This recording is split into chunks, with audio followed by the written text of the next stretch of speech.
Hi hello friends, welcome back to the my channel. Friends, ಇವತ್ತು ಕಂಚಿಕಾಯಿ ಉಪ್ಪಿನಕಾಯಿ ಮಾಡೋದು ಹೇಗೆ ಅಂತ ಹೇಳ್ಕೊಡ್ತಾ ಇದ್ದೀನಿ ಫ್ರೆಂಡ್ಸ್.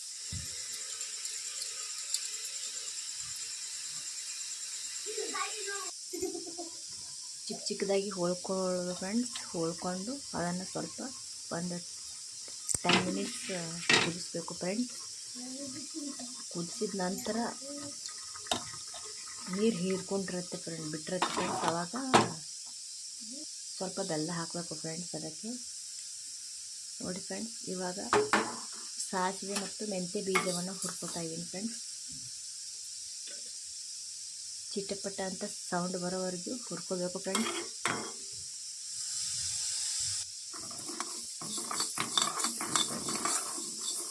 ಮೀಡಿಯಂ ಫ್ಲೇಮಲ್ಲಿ ಹುರಿತಾ ಇದ್ದೀನಿ ಫ್ರೆಂಡ್ಸ್.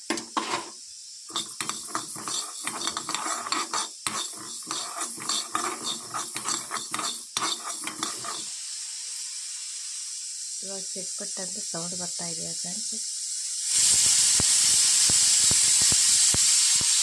ಆಗ ನೋಡಿ ಫ್ರೆಂಡ್ಸ್, ಕಾಣ್ತಾ ಇದೆ, ಇಲ್ಲಿ ಸಾಸಿವೆ ಸಿಗ್ತಾ ಇದೆ.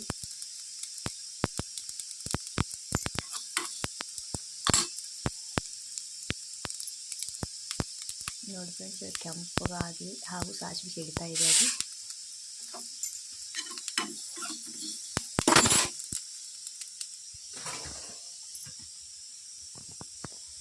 ಇವಾಗ ಇದನ್ನು ಮಿಕ್ಸಿಗೆ ಹಾಕೊಂಡು ಬಂದಿದ್ದೀನಿ ಫ್ರೆಂಡ್ಸ್.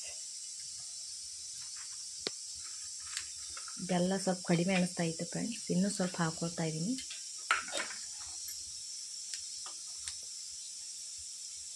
ಇದು ನಾನು ಮಾಡಿದ್ದು ಒಂದೇ ಒಂದು ಕಂಚಿಕಾಯಿ ಫ್ರೆಂಡ್ಸ್. ವರ್ಷಗಟ್ಟಲೆ ಇಟ್ಟು ತಿನ್ಬೋದು ಫ್ರೆಂಡ್ಸ್, ಏನೂ ಆಗಲ್ಲ. ಅದು ಮೆಂತ್ಯ ಮತ್ತು ಸಾಸಿವೆ ಪುಡಿ ಮಿಕ್ಸಿಗೆ ಹಾಕಿದ್ದನ್ನು 2 ಟೇಬಲ್ ಸ್ಪೂನ್ ಹಾಕ್ತಾ ಇದ್ದೀನಿ. ಇದು ಒಂದೇ ಇರೋದ್ರಿಂದ ಸ್ವಲ್ಪ ಕಡಿಮೆ ಪ್ರಮಾಣದಲ್ಲಿ ಹಾಕ್ತಾಯಿದ್ದೀನಿ.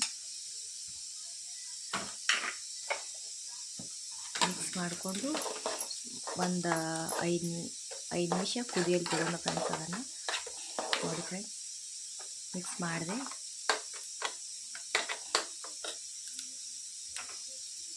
ಒಲೆ ಮೇಲೆ ಇಟ್ಕೊಂಡು ಒಂದು 5 ನಿಮಿಷ ಕುದ್ರೆ ಆಗುತ್ತೆ ಫ್ರೆಂಡ್ಸ್. ಸ್ವಲ್ಪ ಎಣ್ಣೆ ಹಾಕ್ತಾ ಇದ್ದೀನಿ ಫ್ರೆಂಡ್ಸ್. ಬೆಳ್ಳುಳ್ಳಿ ಹಾಕೋಬೋದು ಫ್ರೆಂಡ್ಸ್, ನಾನು ಇಲ್ಲಿ ಸ್ಕಿಪ್ ಮಾಡ್ತೀನಿ. ಸ್ವಲ್ಪ ಈ ಥರ ನೋಡಿ ಫ್ರೆಂಡ್ಸ್ ಹೇಗೆ ಬಂದಿದೆ ಅಂತ. ನಾನು ಖಾರ ಜಾಸ್ತಿ ಹಾಕಿಲ್ಲ ಫ್ರೆಂಡ್ಸ್, ಮಕ್ಕಳಿಗೋಸ್ಕರ